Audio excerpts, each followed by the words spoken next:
Opposed, abstained, carries. Number 8, public hearing, there is none. Number 9 is a public session from the floor. This public session is for those wishing to make a comment of 3 minutes or less regarding an agenda item. Please line up at the microphone and state your name, municipality, and agenda topic for the record. Motion to open the floor for public comment. So moved. Commissioner Second. Henderson moves. Deputy Director Space seconds. Any discussion? All in favor say aye. Aye. Opposed, abstained, carries. Anyone from the floor on agenda topics only?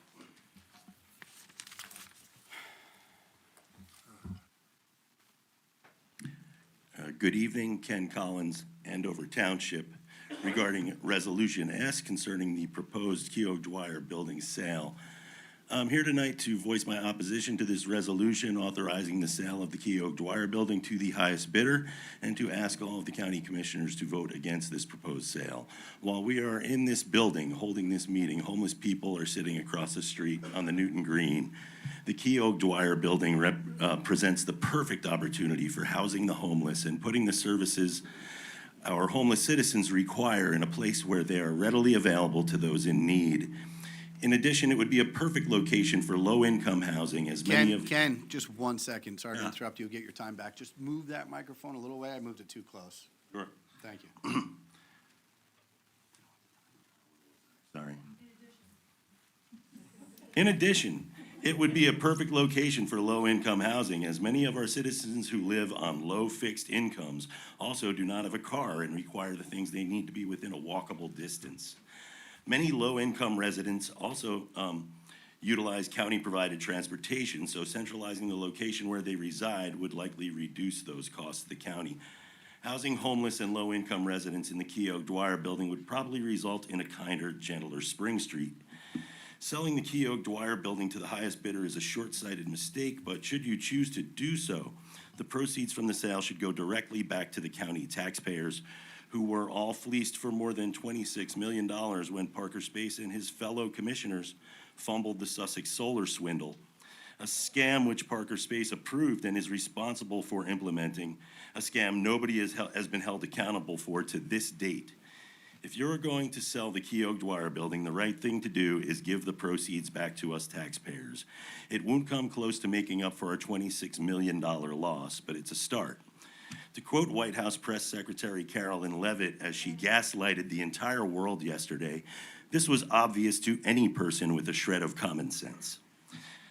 This right here is Matthew Boxer's report on the Sussex County solar swindle. This is a whitewashing job purposely designed to hide the culpability of the county commissioners and officials who are responsible for losing our $26 million. Mr. Boxer said he had identified legal actions that could be taken that may recoup some of those financial losses. But to date, I don't believe Sussex County has acted on those recommendations nor recouped any of the millions of dollars that county officials allowed to be stolen from us, the taxpayers. Parker Space has never been held accountable for his failures regarding the solar scandal. Sussex County residents deserve an updated report on the solar scam. Has anything been done to recoup the $26 million? Have we gotten any of that money back? How much and what was done with that money? I think that now, 8 years after Matthew Boxer's whitewashing, county residents deserve clear and honest answers to these questions. It's all just been brushed under the rug. Time. I thought you were gonna give me the time back. You know what? You're right. I apologize. You are right. You should get about 15 seconds back. Thank you. You're right. Don't sell the Keogh Dwyer building. The county owns it. Use it to help our citizens in need. If you won't do that, how about if you give us our money back? Your predecessors took $26 million from county taxpayers and lost it. Give it back.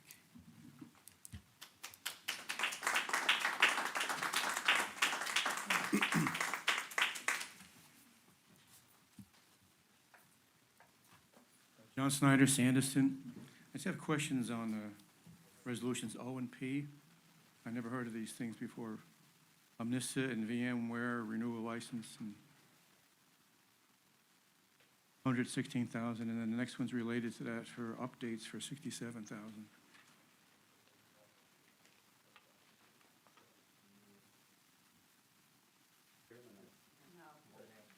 Yeah, this is all for the clerk's office for his required backup and servers, software, equipment. They're all out of date, so we have to replace those. Thank you. But just to clarify with everybody here, it's not hard to understand what it is, so appreciate the question. Hopefully everybody.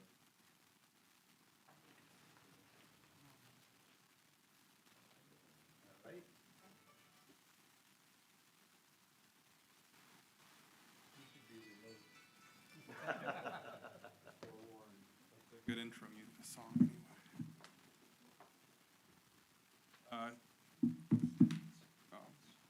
My name's Sahil Kopse. I am the acting Sussex County prosecutor. I'm also a Sussex County resident. So I did want to just come up and speak to you a little bit about Resolution S, but more so of just ask that you give certain issues some consideration, which I'm sure all of you will.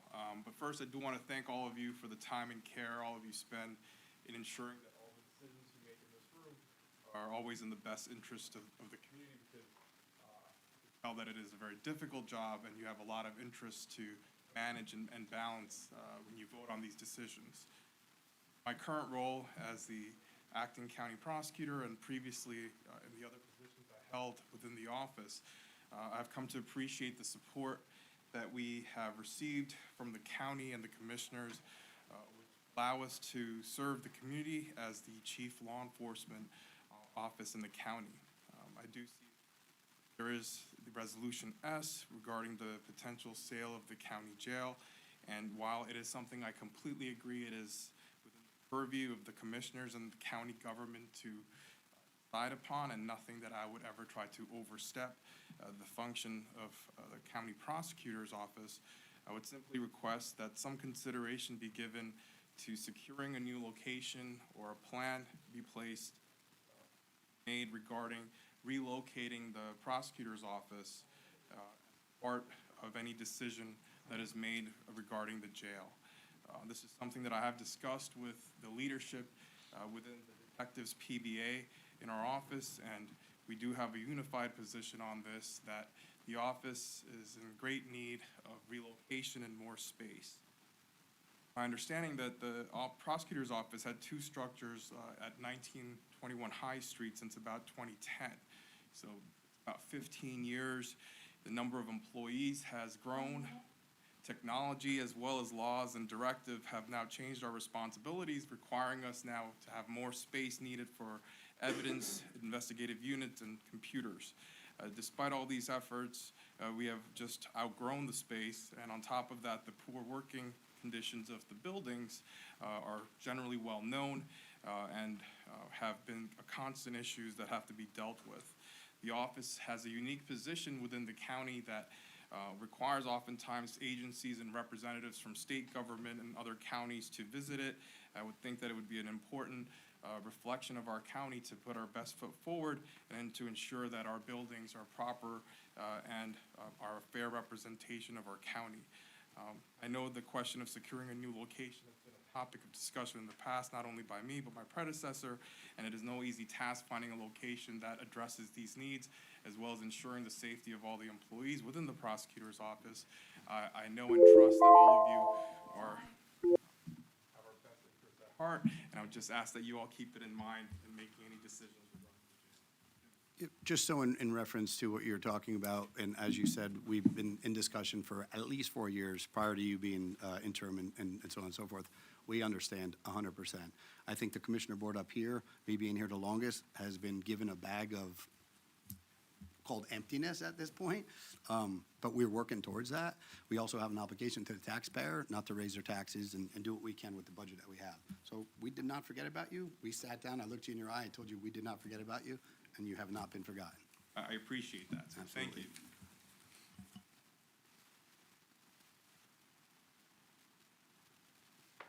Good evening, Kevin O'Leary from Lafayette Township. Talking about item 15, Resolution S on the jail. The statute authorizing the sale of property includes verbiage that property not needed for public use can be sold. Commissioner Henderson, a few meetings ago, gave a compelling presentation on how Essex County repurposed its jail and how Sussex could do the very same thing. I have reviewed a few years of commissioner meetings and see that the county leases out at least 2 office condos in the Cochran House. Additionally, it is well known that the conditions of several county buildings, particularly the prosecutor's office, are in deplorable condition. I recall reports for years of employees filing environmental workers' compensation claims due to the condition of several county facilities. The county has spent hundreds of thousands of dollars to make repairs that only provide a temporary fix. Recently, the county purchased a standalone bank building for $1 million. Better planning is needed to address the future facility needs of the county. A more cohesive, long-standing approach should be undertaken rather than piecemeal fixes, lease arrangements, or additional acquisitions. The solution to facilities needs is already owned by the county, and respectfully, it is short-sighted to consider selling. Resolution S allows the administrator's full discretion to schedule an auction sale. The statute concerns the sale of county property requires a public hearing within 90 days before the proposed sale. And in my opinion, Resolution S should be limited to disclosing the reports to the public and scheduling the hearings so proper discussion can occur on the merits of selling the property. This obviously is a big decision for the future of the county, and including provisions setting parameters for the auction are premature in my opinion. I do see the resolution calls for disclosure of the report outlining the advantages and disadvantages and benefits and detriments of selling the jail, and I look forward to seeing that report and hope it isn't just a general self-serving document, rather one that has proper opinion by experts quantifying the requisite, quote, economic value of the asset to be divested. No appraisal reports providing comps have been released to the public on the value of the property. I know from experience that sometimes appraisal reports don't have to be released to the public to protect negotiations, but if the report can be released, in this case, it probably should be. This property is very unique in its location, making it much more valuable to the county. I wonder if the evaluation considered the salvage value of fixtures in the jail. Sussex County sold the homestead in 2012 for $7.8 million, and I understand the money was placed in an account for future use by the county. That amount could go a long way in beginning repurposing the building. Retaining ownership would allow this county to manage construction and repurposing by building it out on an as-per-needed basis over a number of years. Thank you.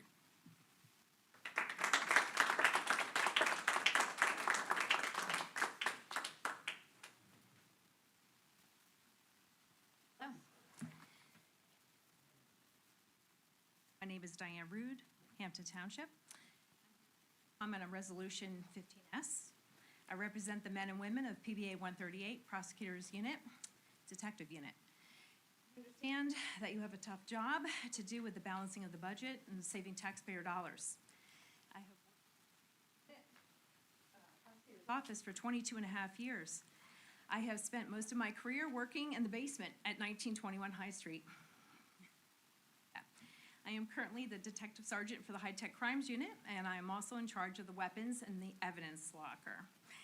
Why am I telling you of all this? Because believe it or not, I am one of the few people that are considered to be an old-timer, and of course, and over the course of my career, I have been witness to the county's many attempts to try and fix the various leaks and issues with both 1921 High Street and also 29 High Street buildings. I have also watched as many of the county commissioners, both present here tonight and those from the past who have visited our office and promised to address our various building issues and to try to move us to what's now closed facility of the jail.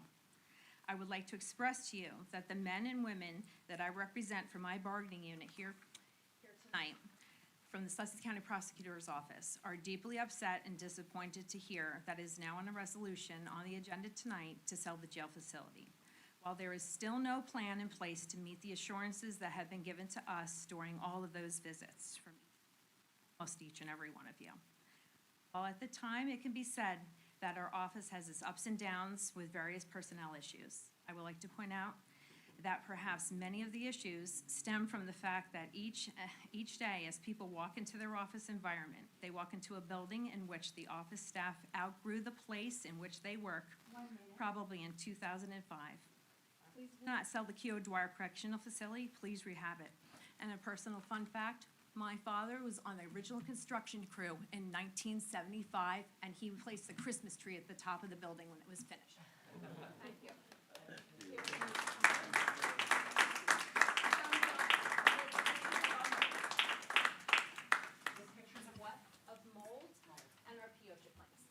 Hey, Diane, just back to like what I said to Sahil, you know, I've had a lot of, maybe that information doesn't get trickled down to your office, But we've been taking steps for the last 4 years to make sure things are better, so that's.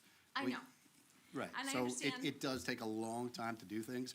We are government, it sucks, I get that.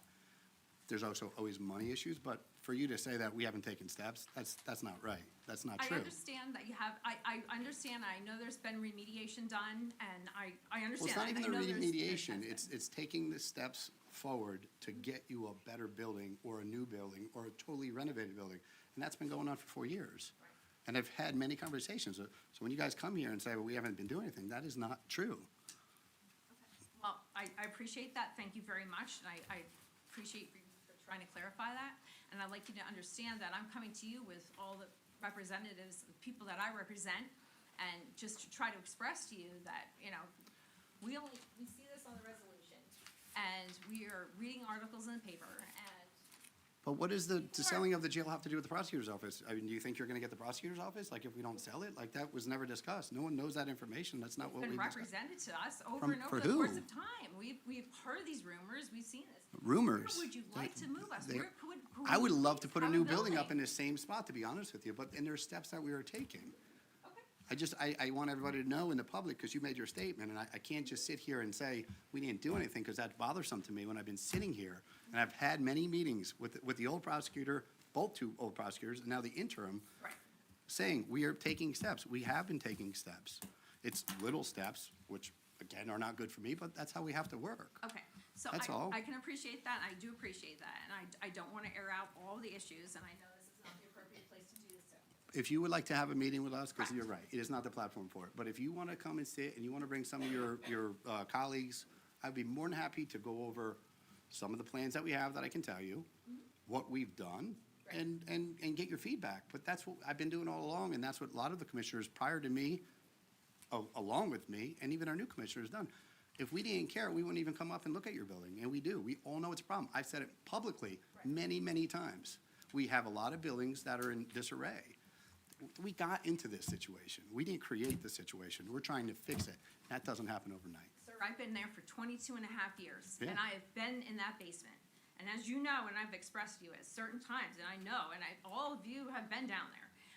I've been in that basement, and I've been down there with a black mold scenario, and I know how much money you spent to remediate that scenario. And there's still an issue with certain things. And unfortunately, in 29 High Street, as you've seen, and on the thumb drive I presented, we still have issues. You walk into that building in the front, it's our major crimes unit. You walk in, and you walk into the building, and it's unfortunately, there's not even carpet on the floor because it's a disgrace. And it's no fault to the facilities management people. They are doing the best they can with what we have. 100% And I don't mean to agreed. put anybody on the spot. 100% agreed. Again, I think And it's a again, we will make an conversation. appointment to speak with you. 100%. And we stand behind Prosecutor Copse and all of it, and just, to let you know, and we support what you're trying to do, and we appreciate that, but all we're trying to say is, please don't sell the jail, okay? That's what we're saying. Please Again, think smart. just my last before we statement, I do don't know that. what the jail has to do with you guys' new building. I don't get that. Thank you very much. Okay, thank Can you. I make a comment? Sure. When I first come on, no, not to you. I'm going to make this to the entire group. When I first come on this board, Commissioner Space and I did a tour of the county jail facility with the assistant prosecutor with us and the head of facilities. When we walked through that building, the head of facilities, I put him on the spot and asked him the question, what would you see in this building if you were going to put something in this building? His exact words, the worst property we own in Sussex County are the prosecutor's office. That's how the thought of the prosecutor come. Commissioner Space was with us, we talked about it, he looked at the building and said, yeah, I could fit good in here. I'm gonna show you a presentation in a few minutes of what their prosecutor's office looks like inside. And that's all I have to say. Yeah, and there's no argument about how the prosecutor is. We can argue about the buildings that we have in town. The buildings, as a matter of fact, right? And as of, I would guess right now, after some ARPA funding, 56 of those roofs are not very good. And we didn't create this. I'm not saying we created it, but I said we can fix it. And even when you sat on the other side of the dais, you've heard me say time and time again that with the agreement of everybody up at the dais, that yes, I'm not pointing fingers at anybody, I'm just saying we have a problem that needs to be addressed. 100%, but we've said this a long time ago. Like, nothing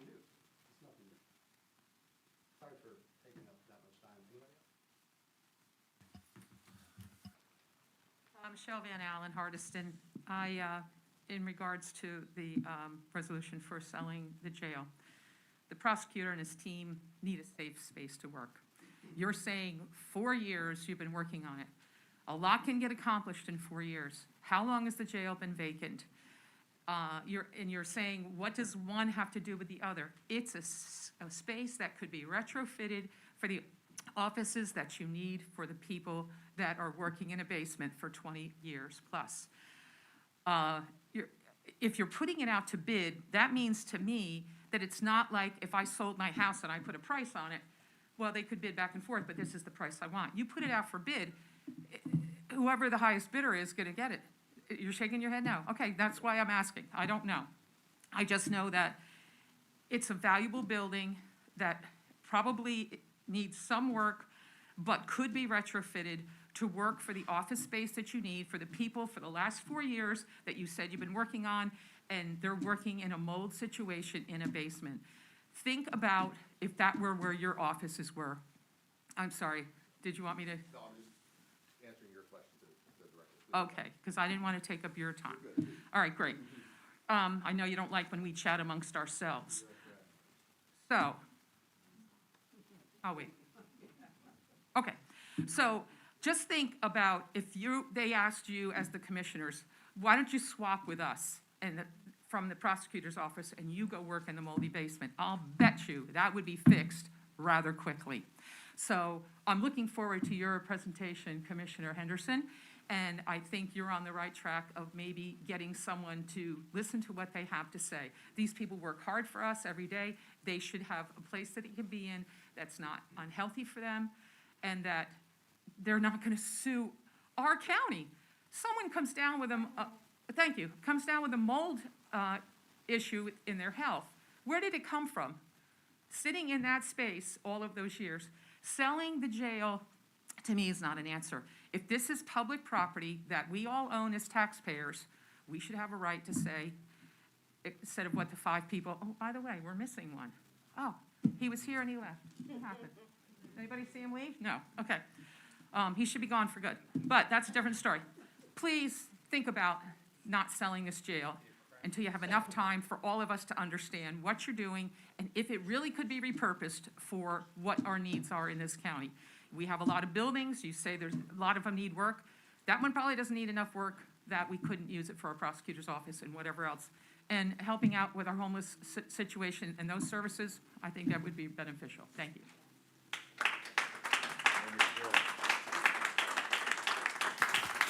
So, ma'am, just 2 things to clarify, so we're on the same page. You mentioned after selling it to the lowest bidder.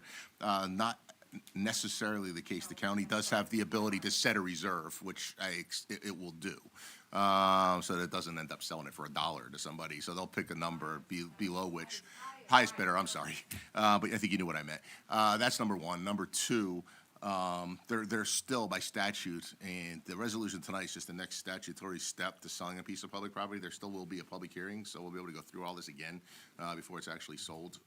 So it's just the next step on the way to getting there. The resolution tonight is the next step to authorize the county to move forward so that they can schedule a hearing, notice that it's going to be sold, et cetera. And I think going forward too, as we proceed, it would be advantageous for everybody to understand how much money we've been spending on the jail for the last, as you said, Ms. Van Allen, since it's been sold. It's been, and I've said it, if you look back at our meetings, I've said it. It's been $169,000 for 5 corrections officers been there. It should have been sold a long time ago, 100%. Why we had a building that we spend that much money is beyond me. So I think once more information comes out, I think maybe you won't agree, and that's fine. But then maybe you understand what we've been doing and why. You know, you only, hold on. You only get briefings of when you guys come to the meetings. You haven't, this is a big crowd. For the last 6 months, 7 months, this is the biggest crowd we've seen in a long time, except for when I first got on and they were 5.5 hours. But in between that time, we've had 5, 6 people, so they're not always hearing. You guys aren't watching the meetings and listening to what we're doing and listening to how we're saving money and having buildings that we don't use. So there's a lot more to it. It's not as easy as just, oh, we could just do this. It's only, $1 million. No, it's not. I could just tell you this number for sure if we wanted to redo the jail right now, it would be $60 million. They priced that out 5 years ago, so it's probably upwards of about $80 million to make it a jail. I'm just saying to make it a jail. That's a number I can give you now. But as we go on, I think it would be good to let the public know, be very transparent about it, on how much we spend, how much we're looking to spend, and then maybe you'll change your mind. Maybe you won't, maybe you won't. This is not Q&A, I'm just making a statement, right?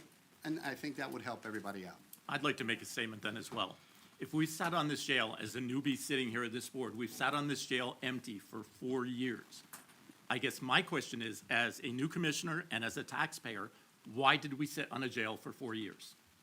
I would just one up you and say, I think we've been sitting on jail for 7 or 8 years, and we should, It's been 6 years to be exact, since we got rid of it. since it's been empty with prisoners. 6, I thought it was longer. Okay, 6. Six. We'll go with 6, not 4. All right, we gotta keep moving on. Anybody else? Yeah. I'm Terry Pappen. I know most of you.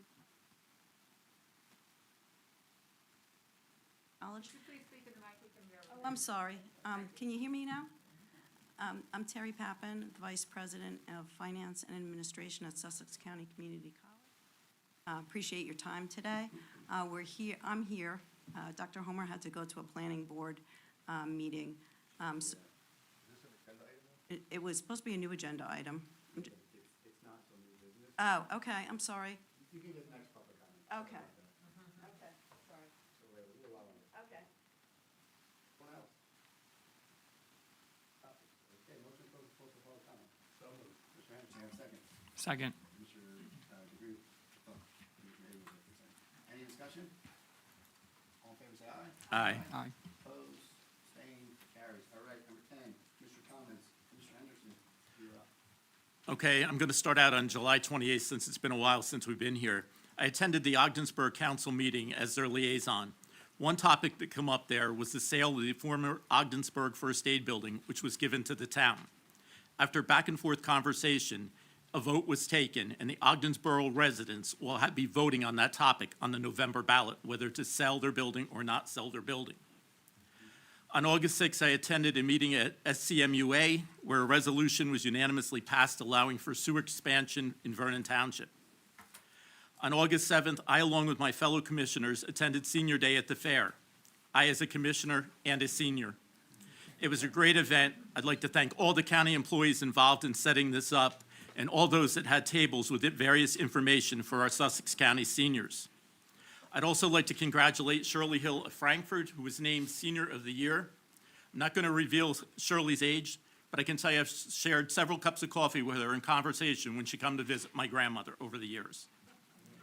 I'd also like to congratulate Sophie Schaffner of Lafayette Township on being crowned the Queen of the Fair. Not that I'm competitive, but that's 2 years in a row for Lafayette Township. On August 14th, I attended a Zoom meeting of the Sussex County Water PAC, where the previous resolution passed at SCUMA was passed unanimously by their board supporting Vernon sewer expansion. That will come to this board for a final vote. On August 15th, I attended a benefit baseball game for Shannon Thomas, a county 911 operator who lost her life to cancer. It was an incredible event supporting her husband Jim and their 2 small children. August 16th, I, along with my fellow commissioners, attended a veterans picnic organized by Sussex County Social Services. The event was very well attended. I'd like to thank all those that organized that event, but more importantly, I'd like to thank the veterans of Sussex County and of this country. August 18th, I attended a ribbon cutting at Sussex County Community College for the newly renovated nursing lab. It is a state-of-the-art facility. It's certainly a great opportunity for students near and far to master the skill of nursing. Last night, for my first, I attended the pinning of an Boy Scout Eagle Badge to Joseph Foley of Andover Township. I presented a proclamation on behalf of this board for his achievements. In June, I had the privilege of shaking his hand as he walked across the graduating stage at Sussex Votech. He'll be enlisting in the U.S. Navy in the fall. And now I'd like, just one further thing. Today at 3 o'clock, I attended a Sussex County MUA meeting, and I'm happy to report that they recycled 22.5 tons of shrink wrap from boats between Sussex County and Morris County that was normally going into the landfill. And now, as I said, I do have a PowerPoint presentation. I just want to put this out there. I do have the authority to show this on behalf of the prosecutor. I'd like to just walk you through some of the things on their building.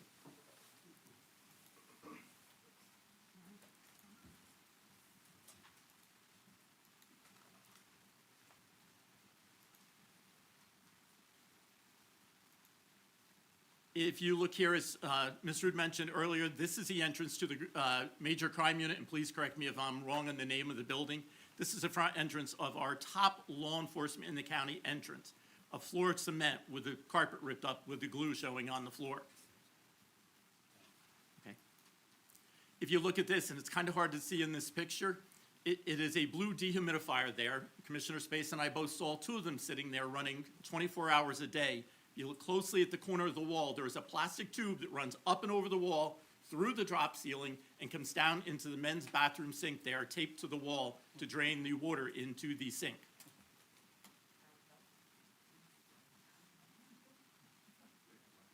Okay, I'm sorry, I wasn't paying attention. This is the, I guess I would call it the second floor above the doors that have no carpet. This is what that second floor looks like inside that building. I don't know what it was. Long before my time, it appears maybe it was an apartment. There's other pictures of tubs and everything else, but that's the current condition of this building as of probably about a week ago. This is over top of the head. This is a better shot. You can go back to that one. That's good. That's a better shot of another room upstairs over all these employees' heads. Okay, I'm sorry, just gonna keep going. This is a typical cubicle. The prosecutor could probably tell you better. There's probably 5 at least in a row on that side, and another 5 matching the other with a narrow walkway down between the building. And I know Commissioner Carney has gone for a walk through there. I know Commissioner Space and I did it together. Not sure if Commissioner DeGroot, if you had the opportunity to walk through here? Okay. Sure, I'm sorry. This is just another angle looking down this long, narrow hallway. You can see there's offices to my right, looking at that picture, where other people are in the building. If you look to the pictures of the steps, this is what she's referring to, working in the basement. These are the steps leading to their offices. On the other side of that picture is what we call storage and filing. Now, I don't know about you. I'll be the first to admit I'm a former law enforcement officer. What is more important than police files, other than probably tax documents? This is how they are stored in that building. Okay. This is in the basement.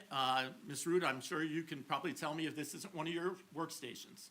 Yes, sir, it's out of one of those, and recently got moved into a private office that was our former kitchen, that got renovated into an area that became a private office. As you see, there's 3 office space cubicles there for the detectives in the basement of that building, and I'm not sure, but I would guess absolutely no windows or any idea what's going on outside. No, sir, we think it's snowing every day. Okay. This is another part of the basement, just a different view of offices. That is the major high-tech crime, am I right in saying that? Yes, sir. It's a high-tech crime room with 4 or 5 individuals working in that small room of an office. There are 13 monitors in that room. That's with 8, there are 8 desktop computers.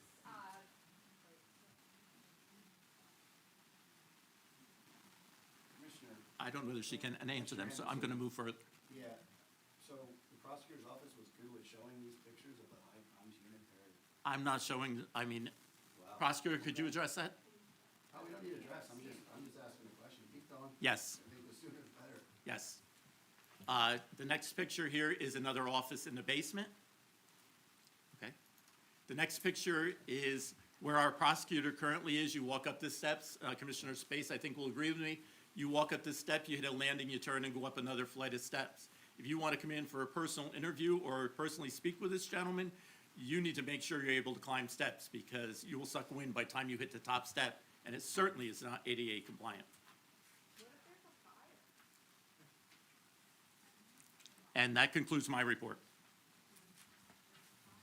Okay, Commissioner Groot, you are up. Sounds good. So starting with New Jersey Transportation Planning Authority, NJTPA. On Monday, I attended the joint meeting of the Planning and Economic Development Committee and the Project Prioritization Committee. Highlights of the meeting included a presentation by Hudson County on their Vision Zero Safety Action Plan adoption and implementation, approval of the fiscal year 2026-2029 Transportation Improvement Program, and the accompanying air quality conformity determination, approval of the fiscal year 2026 NJTPA self-certification, and finally, a minor amendment to the fiscal year 2024-2027 Transportation Improvement Program to add federal funds to the Transit Enhancement, Transportation Alternative Programs, Alternate Transit Improvement Programs. Next, Division of Senior Services, there will be a peer support group for Sussex County veterans. Veterans of all ages are invited to attend a monthly peer support group held on the fourth Wednesday of each month from 6 to 7 p.m. on the first floor of the Sussex County Administrative Center in Newton. This group provides veterans with a chance to connect and learn more about programs and services available to them. Next meeting will be Wednesday, August 27th, 2025. To register, please call the Division of Senior Services at 973-579-0555, extension 1135. Center of Lifelong Learning at SCCC. In partnership with Sussex County Community College, the Division of Senior Services is hosting a free lecture on Thursday, September 11th, 2025 at 2 p.m. in the atrium of the Performing Arts Center at SCCC. Dr. Robin Muir will present an in-depth look at the 6 wives of Henry VIII. For details or to register, please call 973-579-0555, extension 1277. Moving on to our beloved Sussex County Library System, September is Library Card Sign-Up Month. So library cards are free for anyone living, working, or going to school in Sussex County, except Sparta. They have their own library. To learn more, visit any branch or go to sussexcountylibrary.org. There's some special promotions, which include get, use, or renew your card. Each time you sign up for or renew or use your card in September, you'll be entered into a draw to win a library swag bundle. One winner per branch. Refer a friend promotion. When you refer someone who signs up for their first Sussex County Library System card, you'll both be entered to win a grand prize gift card bundle. Some community highlights. As we know, the New Jersey State Fair kicked off this past August with great energy, and I was fortunate to spend some time at several events. First was the opening ceremony alongside some of my fellow commissioners. I want to extend a thank you to Secretary of Agriculture for New Jersey, Ed Wingren, as he made the trip up north from Trenton. I had a productive conversation with the Secretary regarding farmland preservation, not only in Sussex County, but around the state of New Jersey.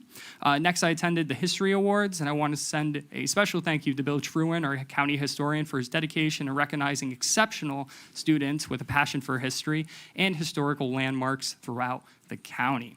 Additionally, I had a wonderful time supporting 4-H at the very own 4-H Market Animal Sale, where I purchased a female goat. My girlfriend named her Muffin, if anyone was interested. Instead of sending her to the butcher, I decided to bring her home to the farm where she will be a valuable addition to the herd. So very exciting addition.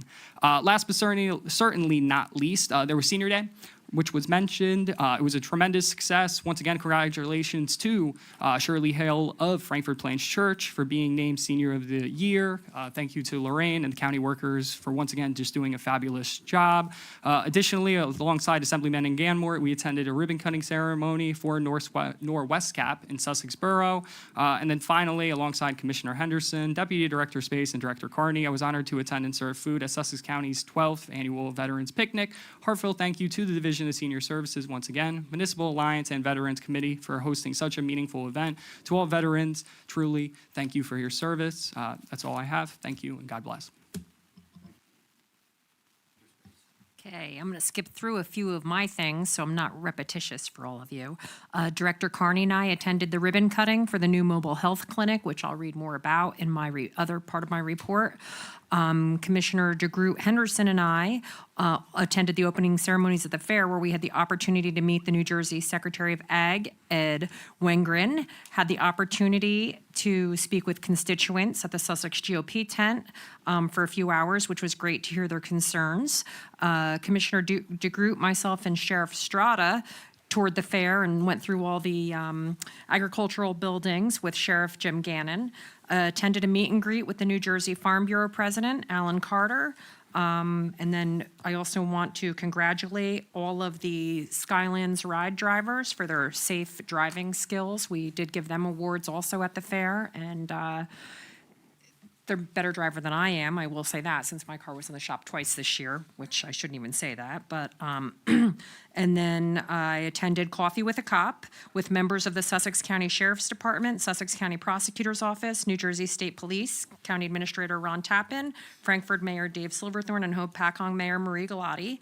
And I want to thank Senior Services for the wonderful Veterans Day barbecue, and we did enjoy serving the people. I want to thank my fellow 3 commissioners here for always putting Sussex County first and always showing up. And I'm going to say it, I'm very disappointed that Commissioner Hayden left. So if he feels he's had threats, I've had threats for years and years and years, and look who shows up.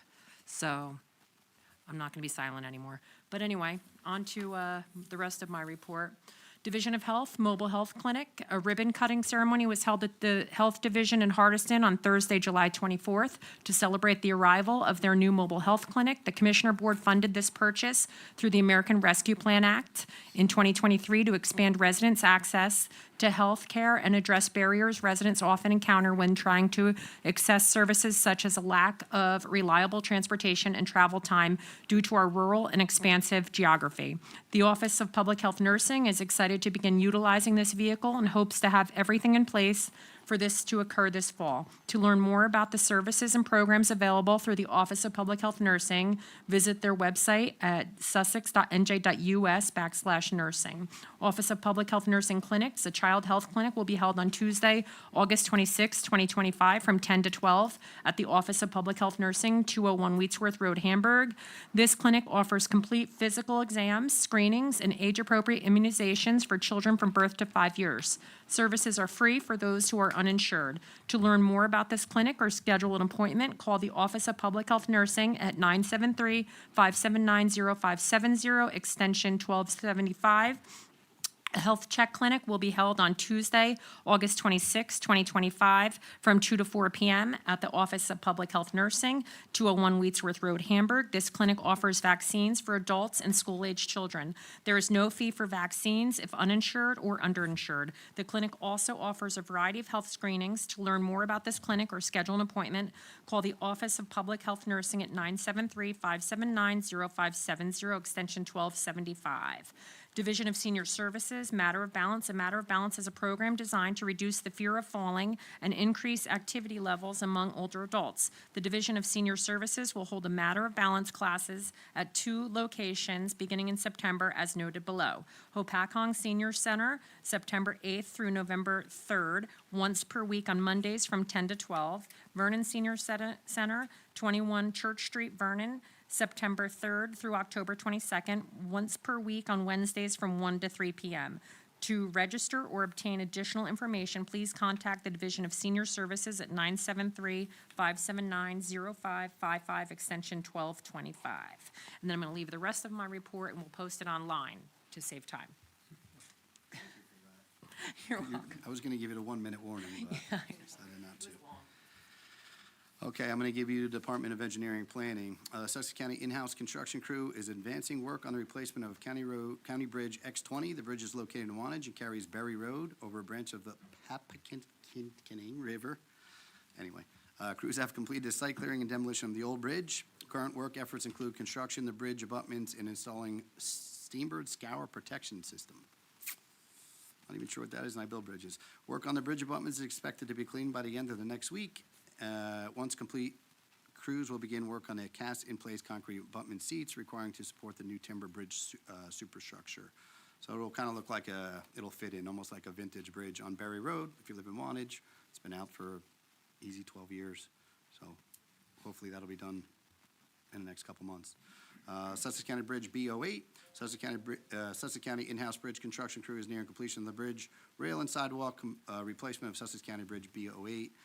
That is located in the borough of Branchville and carries Railroad Avenue over a branch of the Paulinskill River. Work include the removal and reconstruction of the obsolete bridge rail, deteriorated concrete sidewalk, and deficient structural portion of the bridge supporting the sidewalk. The project is expected to be completed and a bridge returned to full service by the end of next week. This one's a big one. Anybody from Stillwater, if you guys have been coming to these meetings, County Route 521 or Maple Avenue. During November of '23, in response to an emergent public safety concerns, County Route 521, also known as Maple Avenue in Stillwater, was reduced from a two-way roadway to a single-lane roadway. Since that time, the flow of traffic along the segment of 521 has been managed using a temporary signal providing alternate single-lane movements. But over the past 2 weeks, the Sussex County construction crew has removed the temporary signal and constructed robust temporary protections required to restore the roadway to a two-lane service. The current configuration is temporary pending a larger capital project, which is years away. The larger capital project is currently in the engineering project phase. Design, permitting, and right-of-way phases of the project are expected to be completed over the next 3 or 4 years. So it's a long ways away. I did, for sidebar for the commissioners and Ron, I did talk to Dimitri. He's the constituent resident who lives adjacent to the bridge. He was very happy. He was very grateful to all of us for getting this done. And they actually finished about 4 days earlier than they were supposed to in that 2-week process. It's not great, but at least the traffic's moving. He says it's night and day. So he's very happy, which is, it's good, because he wasn't very happy prior, so. Again, a lot of commissioners, we were at the same places, so you heard that already. I just want to say thank you to Lorraine and all her colleagues for the Veterans Luncheon. I know all of my colleagues mentioned it, but to serve the veterans who served us means a lot. Means a lot to me, and I know you guys as well. I also went to the Changing the Face of Addiction Walk in Franklin with Assemblywoman Fantasia. If you guys ever been there, it's a good event, I'll say that, but you want to talk about sad, that is a very sad event. On the backdrop, in the back of the event at the Franklin Pavilion, they have pictures of all the individuals who died overdosing in the state of New Jersey, and it's crazy. And a lot of them are very young, a lot of young, mostly young. So it's crazy. We need to get a grip on what's happening in the country, in our state, in our county. So that's all I have. All right, number 11, the approval of the consent agenda. There is none. Number 12 is the approval minutes. This is from the regular meeting from June 25th, 2025, regular meeting from July 9th, 2025, and a regular meeting from July 23rd, 2025. Can I get a motion to approve the meeting minute So moved. minutes from this meeting? Second. Commissioner Henderson, Deputy Director Space, any discussion? All in favor, say aye. Aye. Aye. Oppose, abstain, carries. Number 13 is ordinance, we have none. Number 14, appointments and/or resignations, there are none. 15, resolutions.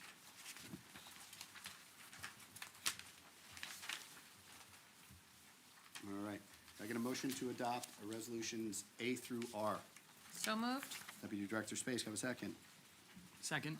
Commissioner DeGroot, any discussion? Roll call, please.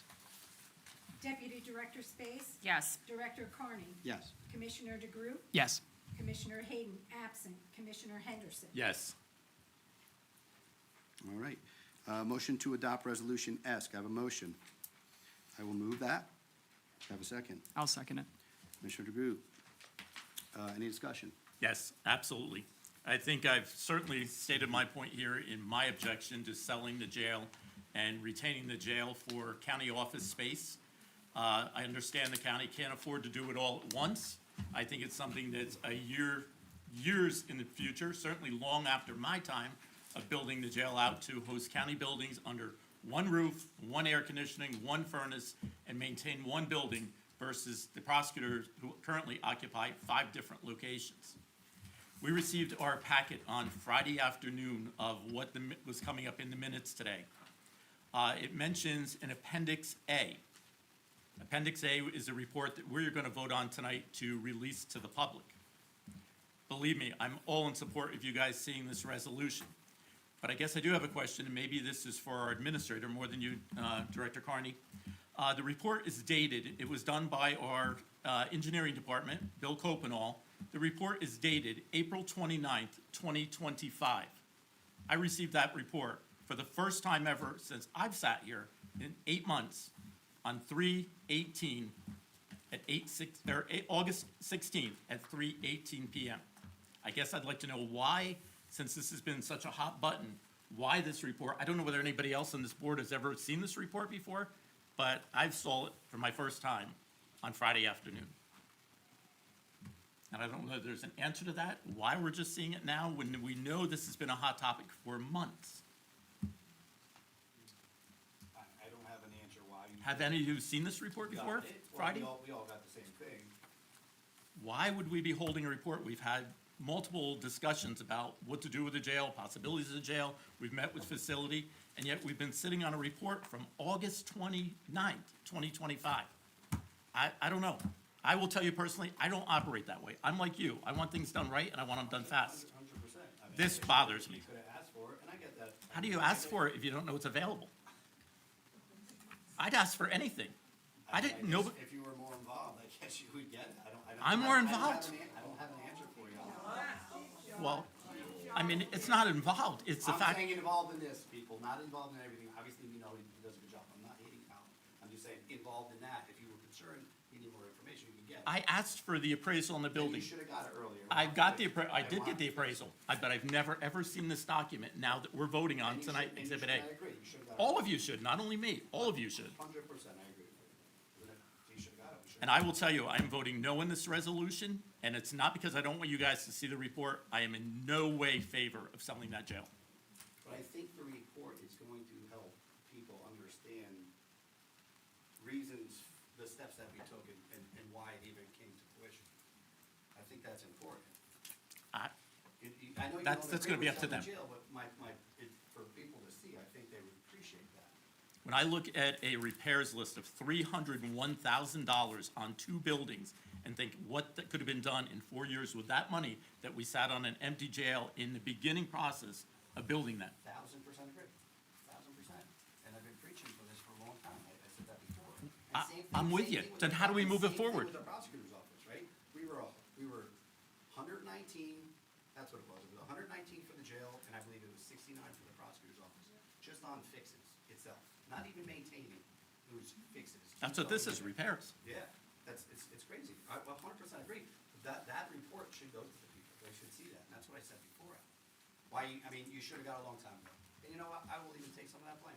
You should have got it. You've never seen it. How do you get the blame? But I've said it before, because I've seen it years ago, or I got the report years ago. And I've said it time and time again in meetings. You couldn't have got this report years ago. It's 2025. That's the numbers that I just gave you, right? No, not at all. It's not? It is a synopsis of the evaluation done by H&H on that building.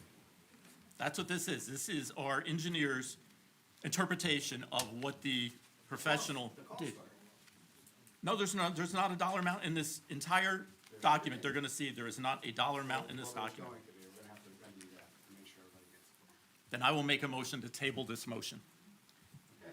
I do have one comment that I want to publicly say, that this is not a vote for or against the prosecutor's office. It has nothing to do with selling the jail or keeping the jail. It was not set in stone that the jail, if we keep it, would be set as the prosecutor's office.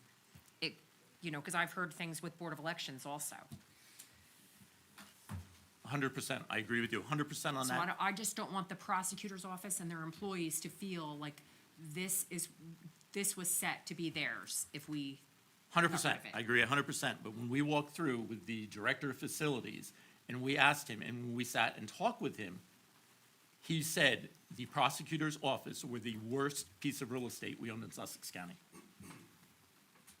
So to me, if I own the worst piece of property, that would be the first one I would think we repair or rectify. All right, well, there's a motion on the floor. Do we have a second? Jack did. You seconded? Oh, Yeah, Oh, I'm his. second. He moved the table. Yeah. So, Oh. there's a second on the motion to table. Okay, we're gonna take a roll call as it sits. Deputy Director Space, yes. Director Carney, Yes. Commissioner DeGroot, Yes. Commissioner Hayden absent, Commissioner Henderson. Absolutely no. Okay. 16 is awards of contract change orders and bid. Board of County Commissioners of the County of Sussex has reviewed the award of contract change orders bids consisting of various proposed resolutions and determined that the adoption of said resolutions is in the all for the public interest. Motion to adopt resolutions A through D. So moved. Deputy Director Space. Second. Commissioner Drew, any discussion? Okay, roll call, please. Deputy Director Space. Yes. Director Carney. Yes. Commissioner DeGroot. Yes. Commissioner Hayden absent. Commissioner Henderson. Yes. 17, financial, is a payment of bills list A from August 13th, 2025. Can I get a motion to pay? So moved. Commissioner Henderson, have a second. Second? Director Space, roll call, please. Deputy Director Space. Yes. Director Carney. Yes. Commissioner DeGroot. Yes. Commissioner Hayden absent. Commissioner Henderson. Yes. Okay, next is our payment of bills list B. This is from August 13th, 2025. Motion to pay bills list B. I will move that. Second. Second, Commissioner Drew. Roll call, any discussion? I'm sorry. Roll call, please. Deputy Director Space. Abstain? Director Carney. Yes. Commissioner DeGroot. Yes. Commissioner Hayden absent. Commissioner Henderson. Yes. All right, 18 is personnel. We have one personnel item. This is the personnel agenda of August 20th, 2025. Can I get a motion to approve the personnel agenda? So moved? Deputy Second. Director Space, Commissioner Henderson seconds. Any discussion? Roll call, please. Deputy Director Space. Yes. Director Carney. Yes. Commissioner DeGroot. Yes. Commissioner Hayden absent. Commissioner Henderson. Yes. All right, 19 is administrative report. Ron, you are up. Thank you, sir. I would like to give the public a brief update on the Newton Green and the issues we're having with the homeless people. I don't have last week's data, but the data, the week prior to that, the Newton Police Department has issued over 46 summonses to individuals in that area for a whole array of various issues that they were summoned for. Unfortunately, the courts right now are not hearing any of those summonses. They continue to write them, but they're not getting into the courts. We've had damage to the monuments out there. We had to fence it off because we had issues with people that was gonna walk through there, or kids that might get hurt by the edges of the monuments that were put up in that. We're scheduled to repair those here very soon. We got quotes this week from the monument manufacturing people to put that back together. On the Wednesday of next week, myself, Commissioner Space, Commissioner DeGroot, the town mayor, the township administrator and his group, along with the director of homeless prevention from the DCA, will be meeting to discuss opportunities and things that we could look at to better enhance the improvement of the and what we can do. I mean, we're exhausted in everything that we've tried. The social services has gone out physically and interviewed these people, put them in programs that they could be at. Some have gone, some have not. They've really exhausted everything that's available to them. Some of them are not homeless at all. They just choose not to go to the home that they're assigned to because they don't like the rules there. They'd rather come into Newton Green and do what they do.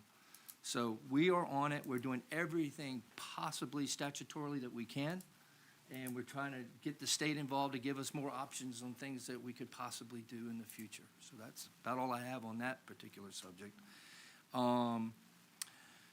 Outside of that, it's been a long week with that. Tomorrow I'll be at the statewide executive board meeting, and last week started the mandatory POSHA training for all the employees for this month, and next month will be all the employees that are under the POSHA training will be taking that at the Fire Academy. So that's all I have until we get to new business. Perfect. Thank you, Ron. County Council report? Yes. With regard to the PowerPoint tonight, I had talked to Commissioner Henderson beforehand, was aware that it was going to be presented to everyone, had not seen it before the meeting started. I did step away from the dais for a minute.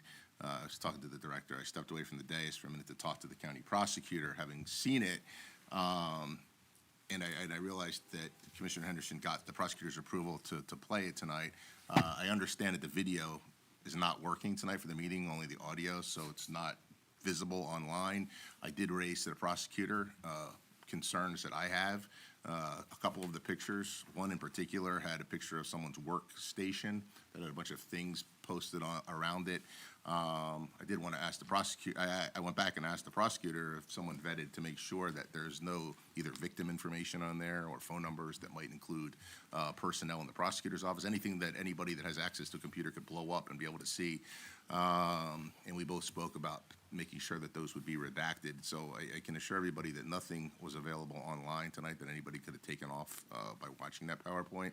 I already sent an email from the dais to Mr. Tappan, to Ms. Marks, who's not here tonight, to the director, to ensure that those get scrubbed by IT so that nothing could possibly be released to the public that would make sure that any victim information or any investigatory information or even any personnel information from any of the prosecutor's office could possibly be released inadvertently, so somebody like request that PowerPoint. That was all I have. Perfect, thank you. Any 21, any unfinished business? Okay. 22, new business? I do. No, I do too, but you go first. Okay, all right. Want to let the commissioners know that our opioid settlement amounts came in August 8th. They were wired to us. So we got our distribution of this year's allotment of the opioid funds, which is about $350-some thousand dollars. So we still have funding for that. That's going towards what you heard tonight on all the programs that are throughout the county. In addition to that opium settlement, the attorneys that represented all the municipalities, counties, agencies, states, and et cetera on the opioid studies is also looking to put a tort action claim against the manufacturers of insulin drugs for the mere purpose of the extraordinary inflationary cost that is on insulin drugs.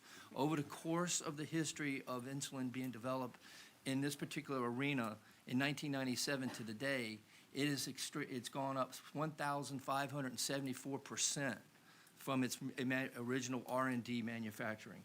So I'm going to ask the board, this attorney group that went after the opioid manufacturers are also want to go after the extraordinary high cost of insulin drugs in the same format. I'm going to ask the commissioners to give me the authorization to put a resolution on for next meeting to join all of the other counties in this state particularly that are going in that tort claim. Yeah, it's effectively a price gouging lawsuit. It's a national lawsuit for those that were marketing or distributing insulin. And since you have insurance coverages here for employees, you fall within the potential class. So that's why you were solicited. And as Mr. Tappan said, it is the same group, the same firm that the county used successfully so on their opioid lawsuits. Also, the insulin drugs are in the top 10% of the cost of our prescription benefits. They're at the top of the list. So, and we spend a lot of money on them. So.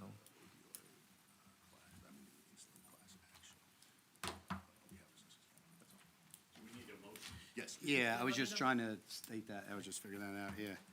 Yes, if we can get a motion to join the insulin class action suit, and give Ron permission to jump on that along with council. Get that done. Second. Commissioner Henderson, Deputy Director Space. We do all in favor, we vote on the roll call. Any discussion? Okay, roll call, please, then. Deputy Director Space. Yes. Director Carney. Yes. Commissioner DeGroot. Yes. Commissioner Hayden absent. Commissioner Henderson. Yes. Thank you. I'll have that resolution ready and prepared for the next meeting. Perfect, good. Any more new business? I just have two things that we're gonna talk, real quick, I know you guys got, this letter for Sussex County Community College for their grant. I don't know if you were able to read it. I know you just got it today. Again, I apologize for that. But they're, again, since Corey Homer and staff and a new board got to the college in the last, Months. there you go. Things have turned around dramatically, and we're big advocates for you guys. We're always here to help you guys. You know that. So I know you want to speak a little bit I'll on this. communicate a little bit about the grant, and Okay. I appreciate your time. I'm Perfect. sorry to keep everybody so late. Sussex County Community College is applying for a $3,850,000 grant with no match required. The funding is from the Higher Education Facilities Trust, also known as HEFT funding, to renovate, as everybody knows, the Horton Mansion, to use for classroom space. SEC is currently at seat capacity for classrooms during the week in specific time blocks and is forced to either turn students away or force them to take courses during other times that conflict with childcare, jobs, etc. So what I'm here to ask for is a letter in support of this grant as we apply for this. The timing of the grant, it opens on September 9th and closes on somewhere around September 20th. So we would just be looking for a letter of support from the commissioners as we seek to renovate the first floor of the Horton Mansion, as everybody knows where that beautiful building is located, classroom space. I will make that motion that we support them. I second it. Second, okay, moved by Commissioner Henderson, second by Commissioner Drew. Any discussion? Any other questions about the grant and its Yeah, use? that's what I was getting. And no, absolutely not. We appreciate that, and you guys are always going after the money where it helps out. So I know our next meeting's not till the 10th. You need us by the 9th, so we need to get this going. So, yeah, if everybody's in agreement, I think we all in favor of that, right? It's only a resolution, so. All in favor, say aye. Aye. Opposed, Appreciate it. abstained, That would go to carries. Dr. Homer. Thank you. Thank you his so attention. much, and thank you for coming in. Yeah, let So him know much. when you walk out. Okay. And then the next one, it's been on my mind for a while, and I was a little, I don't know, reluctant to do this, but it needs to be done, so I'm gonna do it. Commissioner Hayden does not help at all here. You guys, most of you guys have come, you've seen, he doesn't do anything. Us four, as you hear, we pick up all the slack, and we'll do that, it's not a problem. But there's certain liaisons that we're to, like Commissioner Henderson's the college, Commissioner Space is senior services, I'm prosecutor, or I'm sorry, I'm a surrogate, he's prosecutor, so on and so forth. He's just not picking up his slack, so my intention tonight, if you guys are good with it, and I guess maybe we'll have to make a motion, I just want to create an alternate. That way, our municipalities and our liaisons, our agencies that we are liaison to, gets a fair share and gets a voice. That could come back to us and say, hey, this is what's going on. We need help, and this is why we need help, you know. A lot of us, Commissioner Henderson's retired, but, you know, we're all working, and actually, you're not even retired, because you still do your CPR and everything else you do. But, you know, we don't have that much time, and we are liaisons to certain entities for a reason. And some of them have only one liaison. Correct. So in lieu of the absenteeism, and we honestly don't know, I talked to our chief of staff, you know, trying to set up meetings with Commissioner Henderson, he's just not taking them. Again, yeah, I'm sorry, Commissioner Hayden. I'm sorry. You know, is not here. Henderson goes to everything. Whether he's here or not, this has to be done for the benefit of the county. So if you guys are all good, we will divvy up a list of what he has, and then we're just gonna have to step up even more, because we just can't keep this long. I emailed him 3 times if he was coming to this meeting. He didn't reply back to me. He replied back to chief of staff or clerk.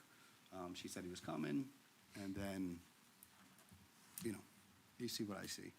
So if you guys are good with that, we'll put a motion forward to create alternates for Commissioner Hayden as liaisons, and at the next meeting, we're gonna have to do a resolution for that, I believe. A resolution set forth for our next meeting, and we'll take care of that. And if he goes, then he goes. We can't stop him from that, but at least we'll have a secondary contingency plan. All right? I'll so make that motion. Deputy Director Space moves it. Have a second? Second. Commissioner Henderson, any more discussion on that? Okay, let me do all in favor. All in favor, say aye. Aye. Oppose, abstain, motion carries. Okay, 23, public session from the floor. This public session for those wishing to make general comments of 3 minutes or less on non-agenda topics. Please line up at the microphone, state your name and municipality for the record. Motion to open the floor for public comment. Commissioner Second. Henderson moves, Commissioner DeGroot seconds. Any discussion? All in favor, say aye. Aye. Oppose, abstain, carries. Good evening, Ken Collins, Andover Township. 5 went out and 4 came back. When Mr. Hayden arrived, I thought he had the guts to face his constituents, but I was wrong. You got my hopes up. I thought you'd sacked him. Commissioner William Hayden, whose resignation I have been calling for since allegations of his false claims to be a military veteran came to light, has now been indicted by the New Jersey Office of the Attorney General for filing fraudulent taxes, claiming a veteran's deduction he is not entitled to because he has never been a member of the United States Armed Forces.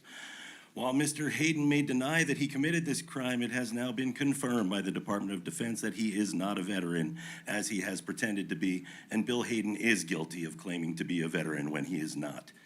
Indicted, shamed, ostracized, ineffective, absent, Mr. Hayden's behaviors have resulted in his failure to actively govern as he swore to when he was inaugurated. He fails to participate in necessary events because of the animosity he has created between himself and his colleagues. He fails to keep his oath. Commissioner Hayden should resign immediately and go away. Nobody wants his kind around here. Next, the Trump administration is targeting Picatinny Arsenal for closure in a vicious and vengeful attack on the blue state of New Jersey. While the arsenal itself is not in Sussex County, many people who are employed there are residents and taxpayers here. The Trump administration is so blinded by their hatred for democratic states that they don't care that closing Picatinny is actually dealing a blow to the heart of the northern New Jersey Republican stronghold of Sussex and Morris counties. In their zeal for hurting Democrats, the Trump administration is planning to hurt Republicans right here. The economic impacts of the closure of Picatinny would have a substantial impact on Sussex County's residents and economy. I urge you all to get involved in the effort to keep Picatinny Arsenal open.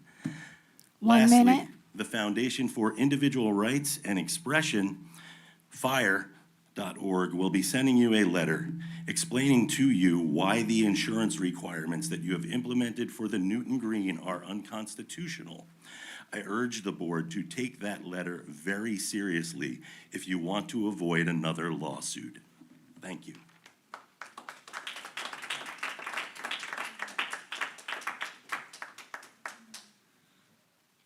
Michael Hughes, Hampton.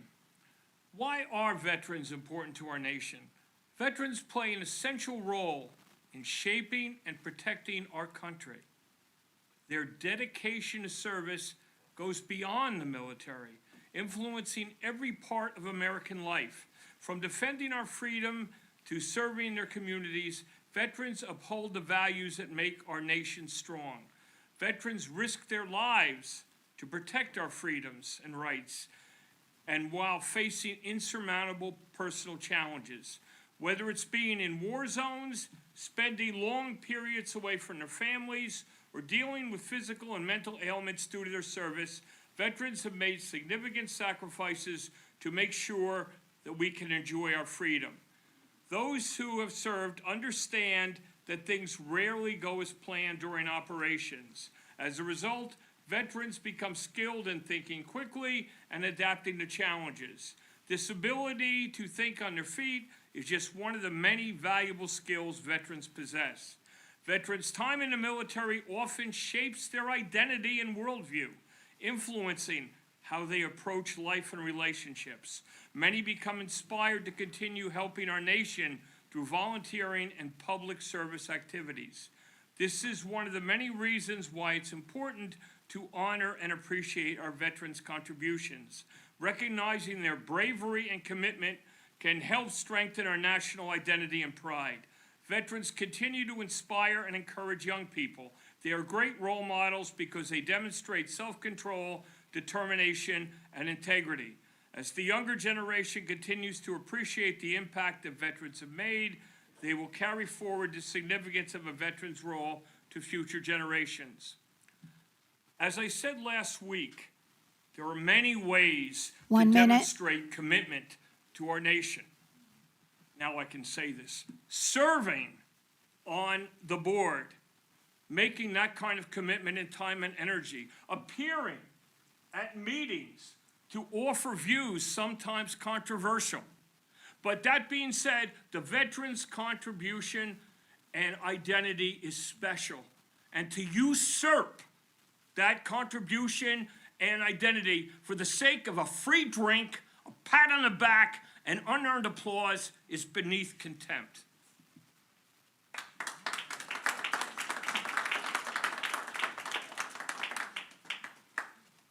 Hi, my name is Rich Schnurr from Hardiston, veteran of the United States Coast Guard. Well, first of all, I'd like to thank all the commissioners for your participation in the Veterans Barbecue this weekend. I saw you all there working hard. Thank you. Had a great afternoon. Yes, it was awesome. Thank you. Last month, I was here, and I suggested that Bill Hayden maybe take up writing and write some Navy SEAL fiction.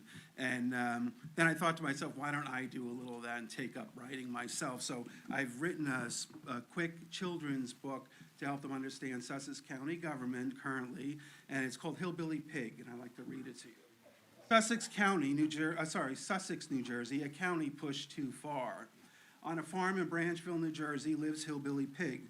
He was always jealous of veterans being recognized and thanked for their service. Oink, oink, oh, sorry. Whoop. So Hillbilly Pig decided to tell people a lie. Oink, oink, oink.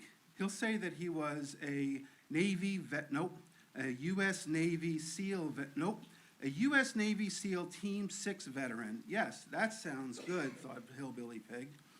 Oink, oink, oink. So Hillbilly Pig told everyone he was a Navy SEAL Team 6 veteran. People admired him, bought him beers, listened to his incredible war stories, and thanked him for his service. And pictures also.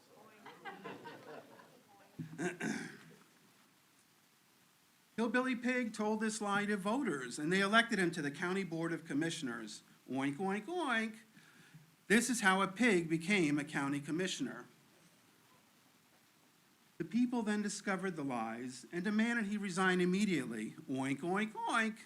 Hell no, growled Hillbilly Pig. So the people asked Congressman Josh to help, and he went to see former Attorney General. Turns out that Hillbilly Pig also pretended to be a veteran on his taxes, claiming a state deduction for years. Oink, oink, oink. Well, this is called stolen valor, and former Attorney General indicted Hillbilly Pig for this crime. LOL, says Hillbilly Pig as he awaits his trial. The Sussex County residents will live happily ever after once Hillbilly Pig pays $15,000 in fines and spends 5 years in prison. So in closing, I'd like to have all of us give Hillbilly Pig a stolen valor salute with big thumbs down and loudly say, oink, oink, oink. Thank you. And lastly, I have a Hillbilly Pig Award to present to Sussex County Commissioner, who happened to leave, William Hayden, August 20th, 2025, the Hillbilly Pig Award for stolen valor. So, this year.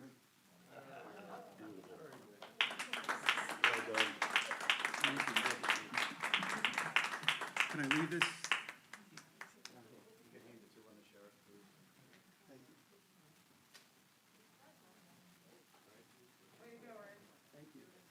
Deborah Card, Hardiston.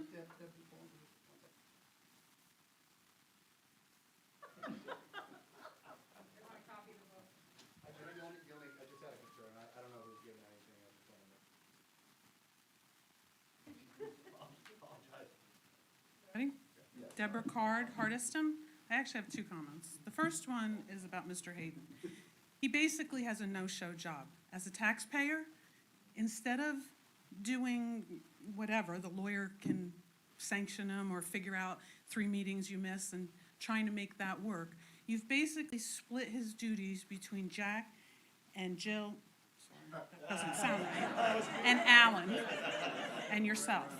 So you literally handed him a no-show job. I work very hard for my money. I think you guys make about $24,000. I find that totally unacceptable and financial mismanagement. The second thing I want to talk about, and we've been talking about this jail for 2 years. There should have been a plan for the jail when Mike Strada, because that was a year of going back and forth, because I worked at the jail, and that was over a year of going back and forth to close the jail. There should have been a plan for the jail. I find it, I'm going to give you a history lesson. You weren't born, you weren't the lawyer, you didn't even live here. You lived here and you lived here. So I'm going to give you a history lesson. There was actually a senator that became a freeholder running on the idea of financial mismanagement. You know what it was for? This building. It was bought for $2 million, give or take, over the assessed value. And Ron wasn't even here either. So you're totally absolved. But he ran on that, and won. That's how he became a freeholder, and then he went on to do. But the point is, we own the building. You only have about 30 parking spaces there. And that building, I know they did work to it, because I worked in that building. There's nothing wrong with that building. My husband's a police officer, and I feel that the safety of the police officers or prosecutor, whoever goes in there, is guaranteed because they actually have an underground tunnel. So they, 1 minute. snipers or whoever wants to harm them, can't get to them if they're in an underground tunnel. I don't understand why you want to push the jail. But again, if it's financial mismanagement, it will come around to bite you when you.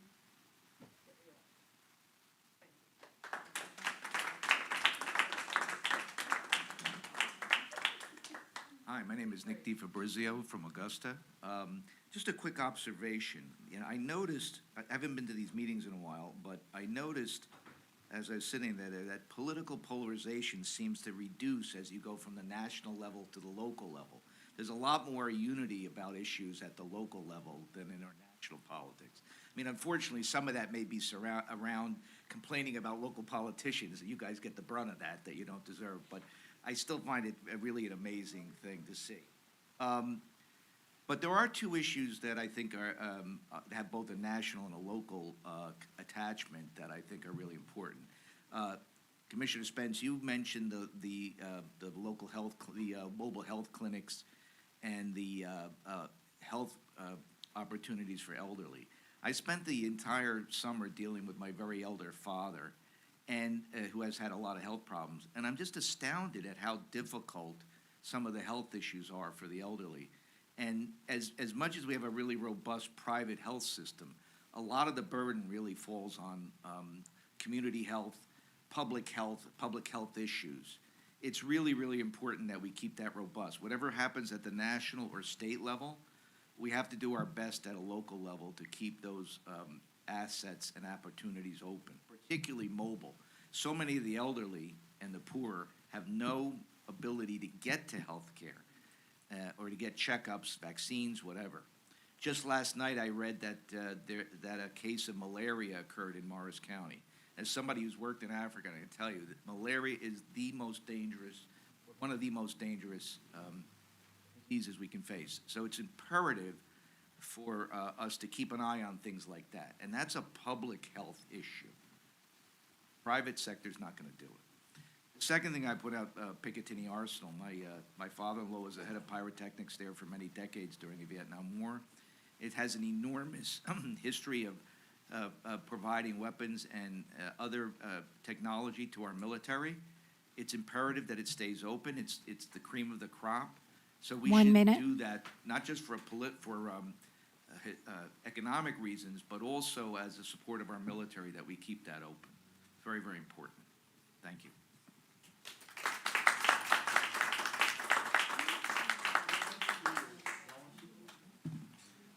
Sandy Hall, Delaware Water Gap Defense Fund, Layton, New Jersey. Thank you for the opportunity to address the board. At a previous meeting, I presented the board with information on the Explore Act passed in January of 2025.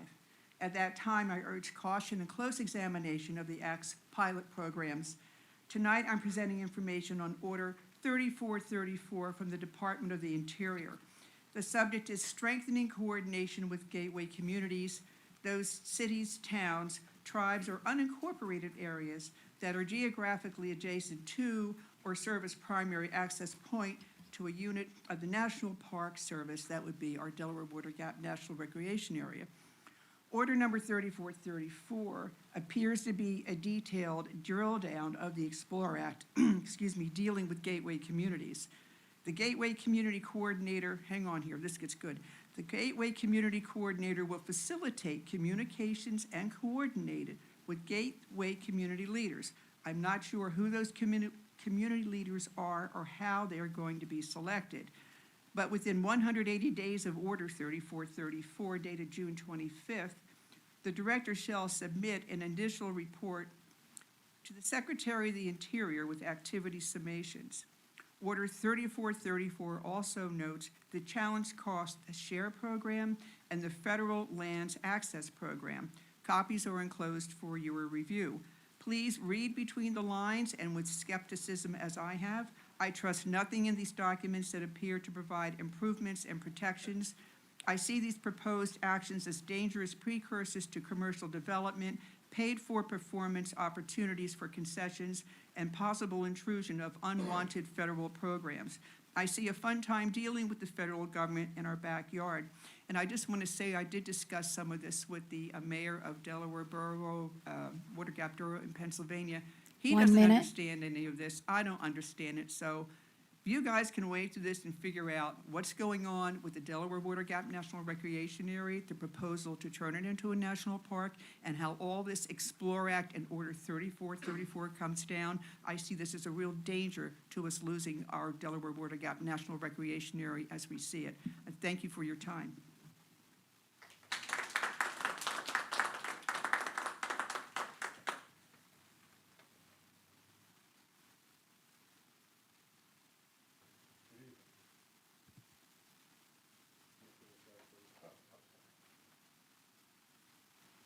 Dave DeWitt from Hampton Township, and tonight I called my little rant, putting out George H.W. Bush's 1,000 Points of Light.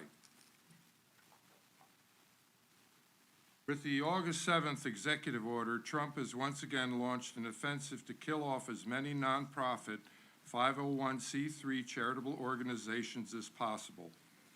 Not satisfied with his January 2025 freeze of all federal grants and contracts, that destroyed many organizations that could not survive the time it took for the courts to order restoration of congressionally approved funds. He has now mounted a sweeping offensive on vital American nonprofits. Funding cuts, elimination of tax benefits, bureaucratic paralysis through mass firings and chaos are among the tactics that have already cost the nation's nonprofits well over 10,000 jobs. Those that survive face a minefield of obstacles designed to eliminate them or bring them to toe the MAGA party line of lies and misrepresentations. Even those that neither ask for nor receive federal funds are being attacked as their tax-exempt status comes under review. Should you have the temerity to submit a grant application, every federal agency has installed a Trump lackey to screen your grant application for forbidden words and ideas. We know that a grant application that uses DEI, transgender, or climate change in its proposal is dead on arrival. But the level of censorship and cause for denial has reached an almost comic level of absurdity. Consider this hypothetical example. How is one to request funds for a grant from the National Science Foundation, for instance, to investigate pregnancy issues, when the words women 1 and minute. female are on the forbidden list of 108 words? Is half our population only to be known as people that are not male?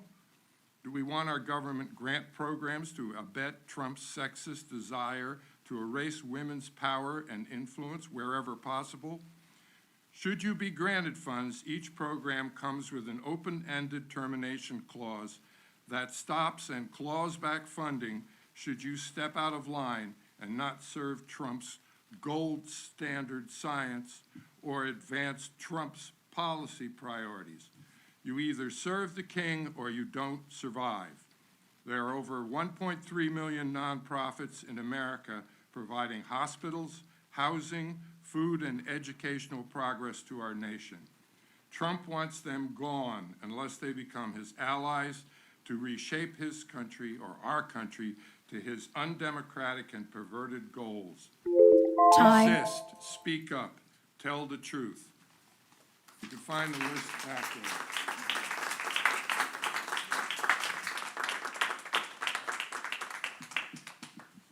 Kathy Brennan, Hampton Township. I'd like to start out first by addressing the letter that was read at the end of the last meeting about, from the woman who worked for the, whatever that was that the American Legion or whatever? Yes. I would just like to say that the woman who authored that letter expressed fear rather than concern for the homeless that are on the green. Perhaps we should be doing better things, which you had suggested. One of the things is when it seems like whenever we get new housing in the area, it's extremely expensive and most people can't afford it. Some housing, drug care, employment, all these things that could be helpful to people rather than just disparage them. And also, she also stated that there was a No Kings rally on the green and that she said it drew busloads of outsiders. I can tell you for a fact, from my own personal experience of being there, there is no truth in that.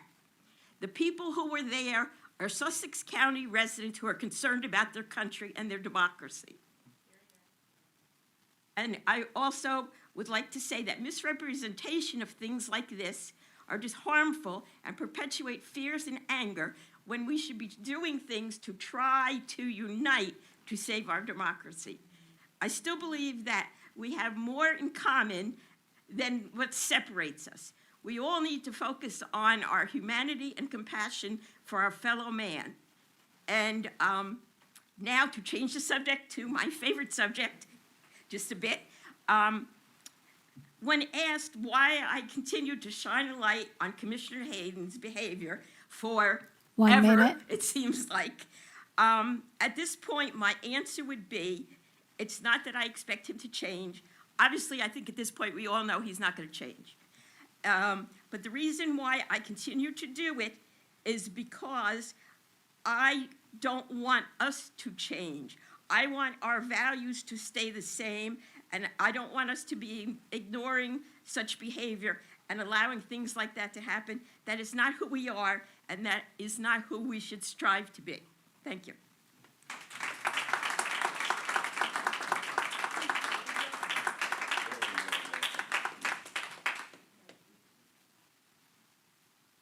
Wendy Whipple, Andover Township. Good evening. Helen Heckman sends her regrets but is unable to attend the meeting this evening, but she wants you to know that she is still a strong advocate for the Dennis Library project. I was here in June asking about plans for a temporary site for Dennis Library while the building is under renovation. Thank you to Commissioner DeGroot for contacting me soon after the meeting to let me know that it was hoped that bids would be going out by the end of August. Since that time, you'll be happy to know that a Friends of the Dennis Library Group has been formed and is incorporated and is now working to support the Dennis Library. Thank you all for supporting the renovation plans for the library, which serves 27,000 people. I'll share some statistics that highlight the branch activity provided for me by the Sussex County Library staff. While all the statistics that are listed here deserve your attention, I am most concerned about continuing the computer usage provided by the library. From January through June of this year, there were 2,158 individual sessions for a total of 1,396 hours of computer usage, and we still have 6 more months to go in 2025. Many people who use the library's computers do not have any other means of electronic communication, including a way to apply for jobs and also for employment training. Recently, I visited the new bookmobile, DOT, and as you can remember, I was a bookmobile librarian here and in charge of all the branch libraries, and quickly realized that it would not be able to solve the connectivity issues during the construction phase. It's a wonderful service, but it's not a replacement for a temporary satellite library. While driving by the new Trinity Street Annex purchased by the county from the Provident Bank, I was reminded of my time on the staff at the Milwaukee Public Library. 1 where minute. we had a book pickup window that looked very much like the drive-up window of a bank. Have you given serious consideration in collaboration with the library staff to create a temporary satellite library in that bank annex, taking advantage of this property which you already own, conveniently located within walking distance for many, and parking for those who need transportation? It would seem there would be space for desperately needed public computers and Wi-Fi service, as well as a smaller book and multimedia collection. Other libraries could send materials to be picked up at that drive-up window. It's my hope that this reuse of county-owned space will be given serious consideration if it has not already been. We're grateful for your support of this project, and I ask now that you plan for the continuation of the service during the renovation period, which is fast approaching. Thank you.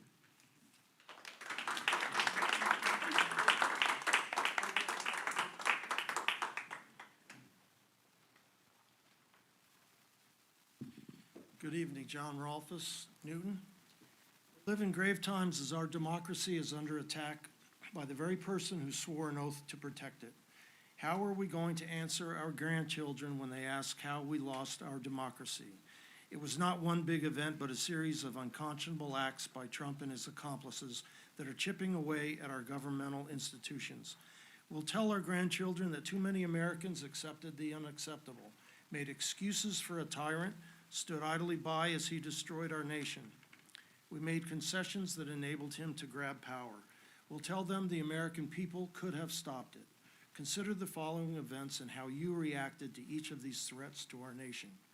Trump pardoned the January 6th insurrectionists who attacked our seat of government, beat police officers, and threatened to kill our elected officials. He rounded up innocent immigrants, ripped families apart, threw them in cages, and sent them to third world countries. He attacked political enemies, filing bogus criminal charges against them as retribution for his own criminal trials.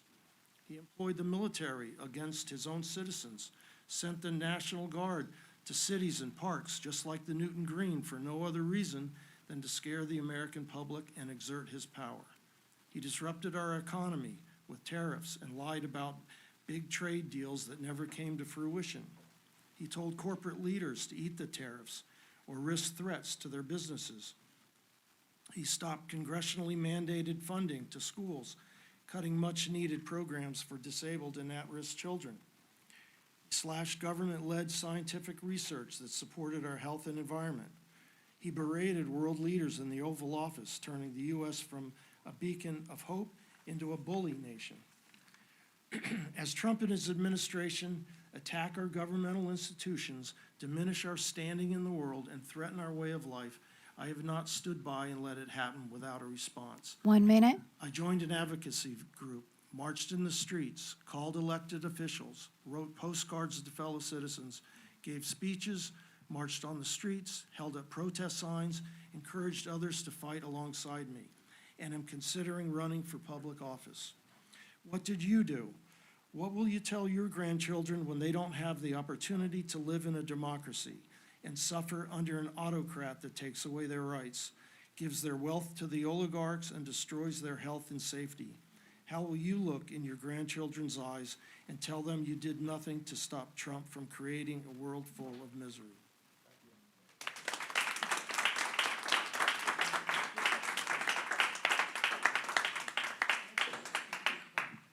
Hello, ladies and gentlemen. My name is James Baldini from Sandyston.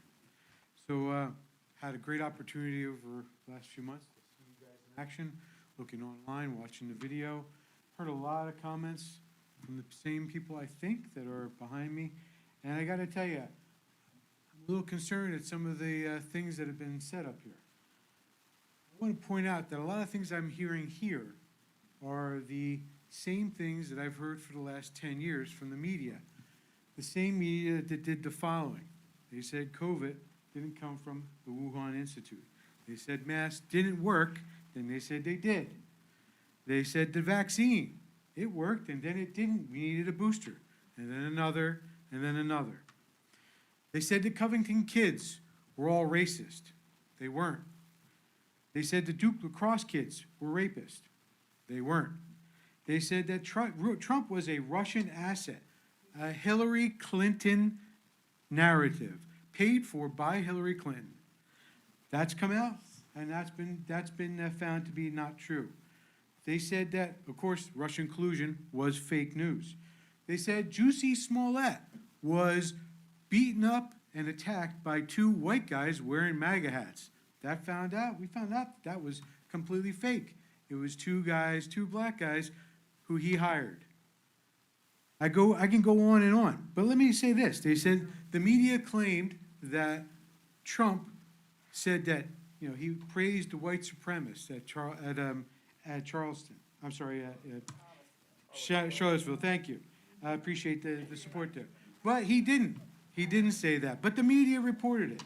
We can go on and on. They said that that Joe Biden, non-compos mentis, Joe Biden was sharp as a tack, yet here we see he clearly wasn't. 1 minute. And during that entire time, the media completely covers up that he stood there to have his 911 on 2020 photo op, and his mishandling of leaving Afghanistan got 13 service members killed. It also emboldened Putin to invade Ukraine, and it also allowed the anti-Semites, Hamas, to get up there and kill a lot of Jews on October 7th, rape and murder them. Ladies and gentlemen, I strongly encourage the people who come up here, take another look at the media, because the media, that's just part of what I gathered. There's a lot more that your media has been lying to you about. And I'm not saying the conservative media is going to do any better. I'm saying do your own research, find out the information, listen. Thank you. By the way, you're all doing a great job. Keep it up.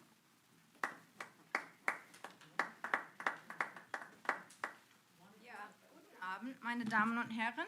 I want to do a little primer on fascism. I lived in Germany for 9 years of my teenage years in the 80s.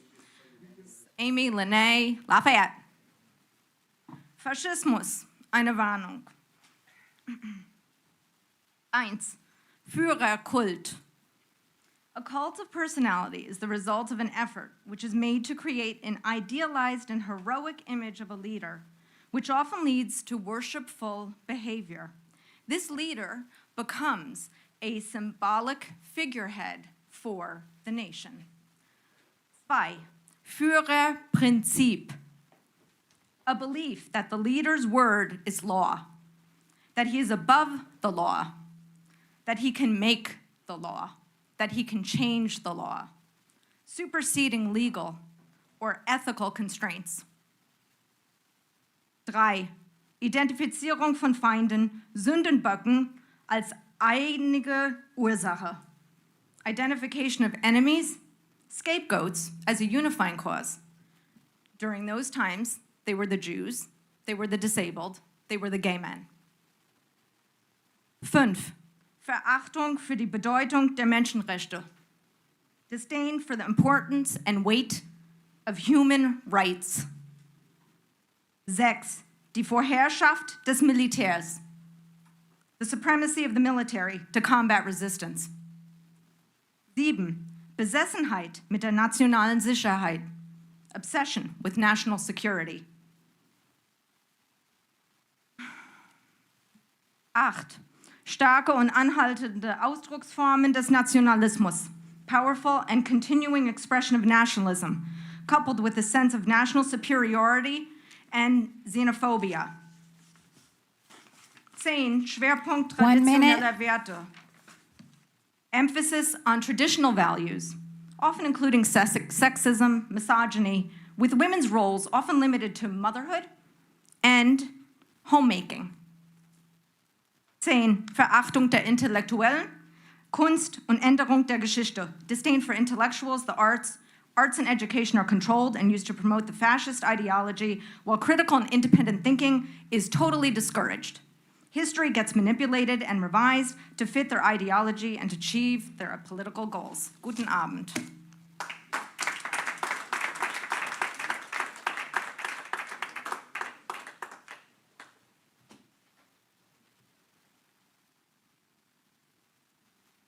Anybody else? No, I want to be last. Oh, sure. Okay. Michelle Van Allen, Hardiston. Commissioner Carney, you had said during your first speech that you had never seen this many people in the room. I've been here a number of times this year where we couldn't let everybody in. There were a lot of people here. Okay, but there were a lot of people here. And I would like to know when that public hearing will be about the jail so that we have an ample time to understand and research and be ready. As far as Mr. Hayden goes, if this man is still getting paid, and I know it's only another 3 months that he will be in office, If I didn't show up for my job or I left early, I would be docked. I wouldn't get paid. I don't understand how you can continue to pay this man. I appreciate the fact that you guys will pick up the slack, because you're not bringing somebody else in to cover his job, right? Okay, so appreciate you picking up his slack, and that's very unfair of him to do that to you. The act that you want to participate in for insulin, well, the present dictator in charge said that he's going to reduce drug charges 1,000, 1,500%. So he's actually going to pay all of us for drugs. He might not have to do that. But I think that a lot of that's going to be federal, and I don't even know that you're going to be able to do anything with that. The homeless people in the green. I've taken the opportunity to speak to a number of them, Jeff, Rick, Craig. There's been a few ladies there. These are human beings. These are people that are down our luck, and I have to say, there's many, many people in this country that are one step away from that, losing their job. The way things are happening in DC right now, you might have the green filled with these people. When I stopped by last weekend to talk with them, and there was a man walking around, one of the young men. He was picking up all the garbage, all the cigarette butts. He was cleaning up the park.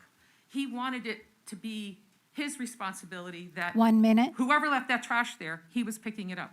How do you know who broke the monuments and such? Fine, get them repaired, but who broke them? Do you know it was them? Do you have them on video? There's a lot of kids that hang out too. So please don't put that on them. That possibly could be them.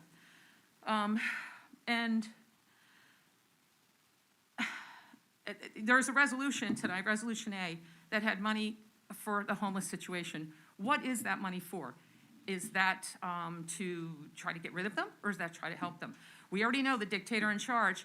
He took a ride through DC, didn't like all the homeless people, he said, so clean out their encampments, throw everything that they have in their own lives away, and arrest them if they don't accept help, or they can't get help, or whatever it is. We don't know what's going on in those people's lives, but here we are.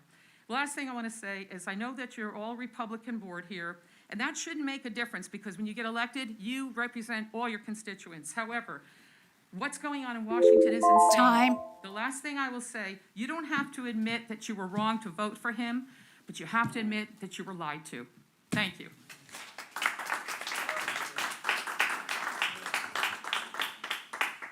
Hi, Christine Henry, Vernon Township. First, I want to thank you, Commissioner Henderson, for trying to move the executive session later. I do wish you would see that.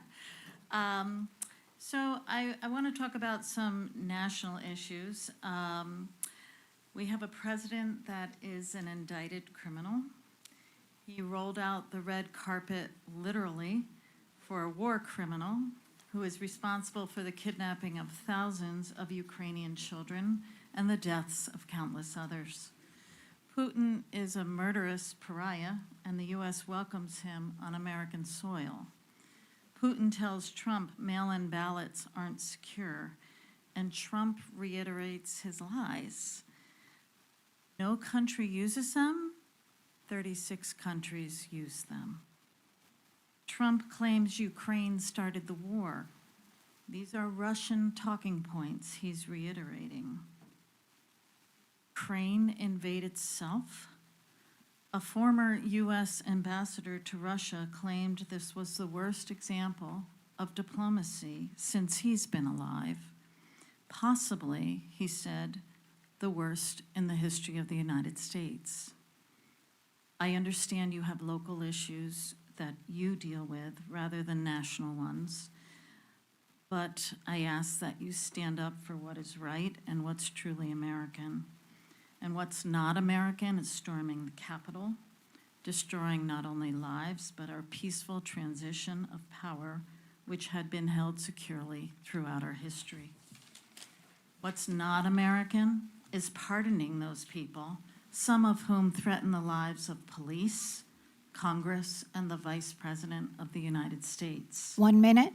What's not American is the hiring of Jared Wise as senior advisor in the Justice Department.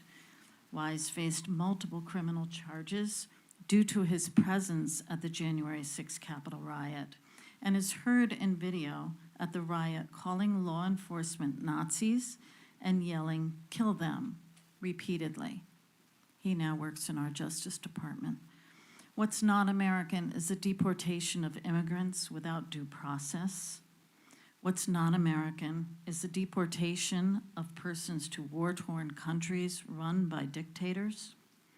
What's not American are horrific holding pens and prisons where innocent people are tortured. What's not American is the backing of a genocide where the perpetrator nominated the president for the Nobel Peace Prize. What's not American are soldiers in our streets standing up Time. to American citizens. Thank you.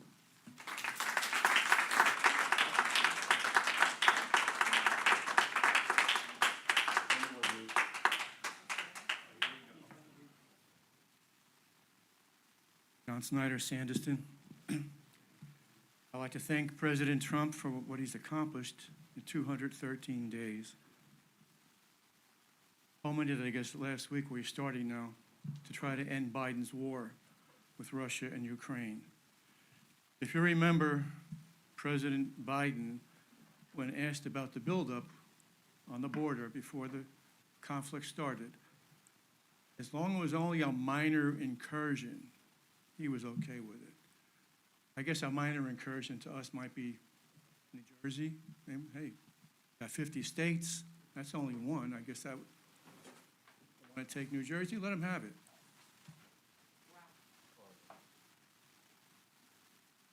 Talk about what's American. Is American letting minor children decide if they want to change their sex and not? You know what's ironic, and you gotta stop, is no one you wanna sit here and all preach about intolerance in Washington, yet nobody sits here and interrupts you guys when you're talking, regardless of whether or not they agree with you. Somebody wants to come here and express their opinion, you sit here and make snide comments and stupid remarks from the audience. It's ironic, it's ridiculous, and quite frankly, it's offensive. Let this gentleman have his comments, just like you did, and nobody interrupted you. If you do it again, someone's gonna ask you to leave. But right now, sit and listen, let him have his say, just like you did, nobody interrupted you. So just leave it talking. A bunch of people are sitting there making, I don't know who in general, I'm not sitting here looking and listening, but a bunch of people. Stop. Stop. No, you stop. Sorry. Thank you. Minor children, in many cases, from what I understand, don't notify the parent. So the parent doesn't even know some of these things are going on, hormone blockers and whatever. That's American. Also, the word democracy keeps popping up. I know we had a lecture at the last meeting about it, but as far as I know, I live in a republic. Pledged the flag at the beginning of the meeting to the republic for which it stands, not to the democracy for which it stands. We have some democratic principles, yes, we have elections, we vote, but we live in a republic which protects us as individuals, not as a group. Also, I'd like to thank Donald Trump for closing the border for illegal immigrants coming in. 1 minute. Just heard in the news this week about the man from California making an illegal U-turn in a tractor trailer, somehow got a CDL, doesn't speak English, can't read signs, but he's responsible for 3 deaths. We talk about the crimes committed by these illegals. Some people come up and say, well, statistically speaking, they commit crimes at the same rate as Americans. Except that those people would be alive today if they weren't here. They don't like to use that argument when it comes to firearms, though. Shooting someplace, a lot of these people want to confiscate all weapons, even though statistically speaking, it's very small, the amount of percentage of people who do that. But I would once again want to thank Donald Trump for what he's doing, continues, and that nobody else tries to take his life. Time. Thank you.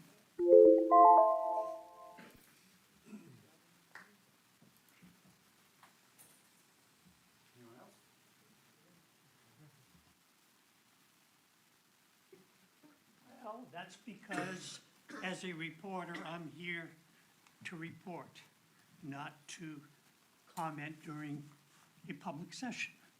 However, today is my last meeting with you folks. I am taking Gannett's offer for a buyout. They offered it company-wide.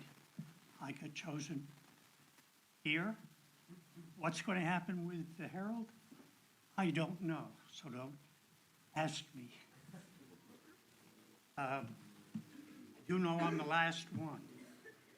So, all those who have come up here before me and said this, and those that said that, and those that said you're both wrong, I'm right, well, be glad you live in America. You have the right to come up and do this. I'm glad that 60 years ago, I joined the Air Force. Because I figured it was better to fly over Vietnam than crawl on my belly through it. They sent me to Biloxi, Mississippi. Okay. It's only 94 miles from New Orleans. I didn't know that at the time. I had no idea what an information specialist was. I met with the colonel. Still had no idea what an information specialist was. He called in a sergeant. Understand, this was 1966. The sergeant had tons of stripes. He was yay high, yay wide, and had been in since World War II. As I'm walking out, he says, "Welcome. By the way, do you like sports?" I thought he was making small talk.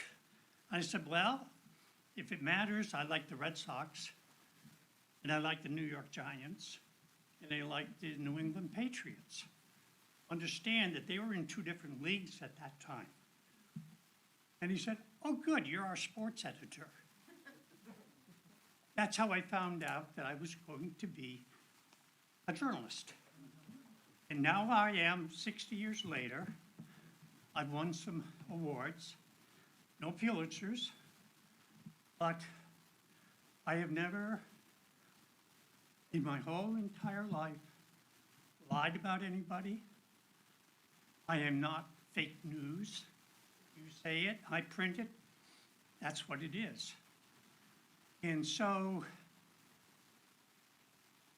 yeah, I'm choking up because I love this, but I'm getting to an age where wearing me down, being the only reporter in all of Sussex County by the Herald, probably is going to disappear. But I can't speak for that because I'm not Gannett. But it's been fun, and I thank you for the last almost 20 years when there were freeholders up there, not commissioners. Anyway, thank you all. Thank you.